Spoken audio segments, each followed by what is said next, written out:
Ağa Xamani, rehber, niye bu merdıma zulmeliysen, niye halkın hakkının üstü öldürürsen, öldürme, köre ver, harç ver, bahalığın kabağın tut, zalim olma, sen ki zalim oldun, niye merdumun nenelerin ağlar koysan, besisleri bu, aralık besislerin boşlayırsan, merdumu kırdırırsan, ne hesabına, salırsan zindana, ehli kalır az, ben nedir rehbersen, nedir rehmeledim, nedir merdıma zulmeliysen, doğuların nenesi ağlamır, İsrail'den bed oldu, İsrail bir tane atırdı, gene biri ikisi ölürdü, sen öyle bir yeşere kırdırırsan, namert, ve bile de adam namert olar, neçe boyun kırdırırsan merdumun ehli alır, ya insaf öyle de bir utan da, ehli alın kaşa kefin çekir,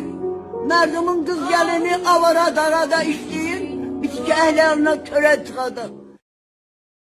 Memleketimi çok istedim, ben rehberimi çok istedim, ben rehber olmazsa memleket olmaz. Ben bir şey de demişim, erkütün demişim, istiva eləmişim, beni bağışlıyor. Ve sizimize de kömək eləsin, sübhamıza da. Allah onlardan razı olsun, hamımızdan razı olsun, Allah'ımızdan yeli olsun. Ben qəsdinən danışmamışım.